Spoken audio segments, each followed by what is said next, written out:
Hello everyone, আসসালামু আলাইকুম। আমি আজকে বানাবো পালং পুরি। তো আমি এখানে পালং শাকগুলা এইভাবে জাস্ট পাতা নিয়েছি, তেমন একটা ডাটা নিই নাই। তো আমি এখন এগুলাকে গরম পানির মধ্যে সেদ্ধ করে নেব। তো আমি এখানে পানি বসিয়ে দিয়েছিলাম, তো এটা হালকা বলক উঠে গেছে। আমি এখানে এগুলো এখানে দিয়ে দিব, হালকা সেদ্ধ করে নেব যেন এটার কাঁচা স্মেলটা চলে যায়। এটাকে আমি একটু ঘুরিয়ে নাড়াই দিব, জাস্ট এইভাবে একটু হয়ে এলে তারপর আমি এটাকে নামিয়ে নিব। যে পানিটা একটু সবুজ হয়ে আসছে, এটা একটু হয়ে নিই। আমার এটা হয়ে গেছে। এখন আমি এটাকে ডিরেক্ট এখান থেকে তুলে ব্লেন্ডার জাগে নিয়ে নেব।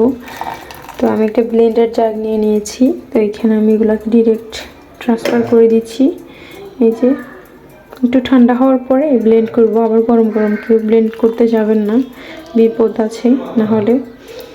তো পালং শাক খাবো, পালং পুরি বানাবো না, তা কখনো কি হয়?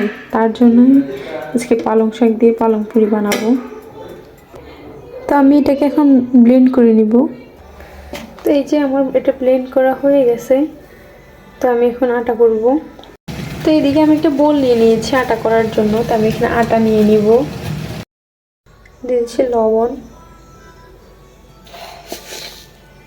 এবং দিয়ে দিব হালকা চিনি। এটাকে মিক্স করে নিব।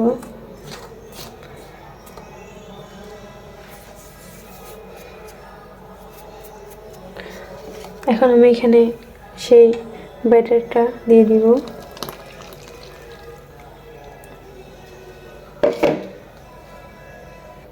তো আমি এটা মেখে নিই। আমি আমার এক হাতে ভিডিও করছি, তার জন্য আমি এটা মেখে নিই। তো এই যে আমার ডোটা রেডি হয়ে গেছে। তো আমি এখন এটাকে 10 মিনিটের মতো রেস্টে রেখে দিব। তো 10 মিনিট পরে আসছি। তো গাইস ফিরে এলাম 10 মিনিট পর। আমি এখন ঢাকনাটা সরিয়ে নিব এখান থেকে।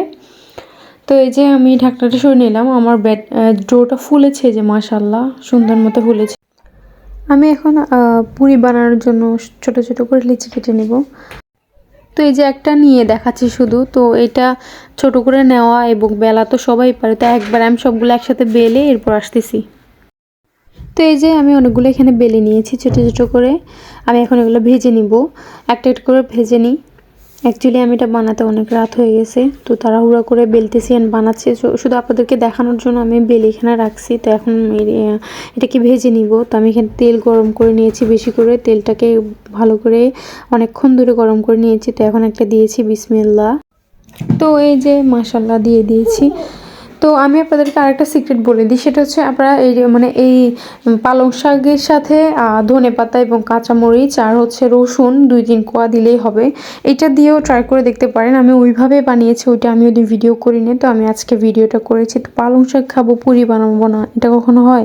তার জন্য আমি পুরি বানাই, আপনাদেরকে দেখাচ্ছি। তো ওই দিন আমি ওই দিনও ব্যস্ত ছিলাম বিধায় আমি ওই দিন তাড়াহুড়ো করে বানাই ফেলছি, দেখাইনি। ওই দিন আমি কিন্তু ধনেপাতা, কাঁচামরিচ এবং রসুনের কোয়াগুলা দিয়েছিলাম। তো আজকে জাস্ট এইভাবে ট্রাই করলাম। এটা হচ্ছে ভিন্ন স্বাদ, ওটাও ভিন্ন স্বাদ, মানে দুটোটাই মজা। তো মাশাআল্লাহ এই যে আমার পুরিটা ফুলেছে সুন্দর করে। পুরি ফোলাটা হচ্ছে মেন, আমার ফুলেছে আলহামদুলিল্লাহ। তো এই যে আমি সবগুলো একটা একটা করে ভেজে নিচ্ছি। তো ভাজা হয়ে গেলে একসাথে দেখাবো। তো এই যে আমি আরেকটাও ভেজে নিয়েছি। তো আমি আরেকটা দিয়ে দিচ্ছি এখানে।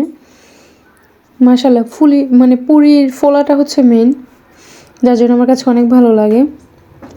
তো আমার মাশাআল্লাহ সবগুলো ফুলতেছে আলহামদুলিল্লাহ। তো আচ্ছা ঠিক আছে, একবারে শেষে আসতেছি। তো এই যে আমার পুরির ফাইনাল লুক। এটা হচ্ছে মিষ্টি কুমড়া আর এটা হচ্ছে পুরি। তো যেটা সেটার সাথে খেতে পারেন, সেটা ডাজন্ট ম্যাটার। তো আমার এই যে পুরিগুলো হয়ে গেছে। তো যদি ভালো লাগে প্লিজ লাইক কমেন্ট শেয়ার করে দিবেন। যারা ফেসবুক থেকে দেখছেন এবং যারা ইউটিউব থেকে দেখছেন প্লিজ সাবস্ক্রাইব করে দিবেন। Thanks for watching. আসসালামু আলাইকুম।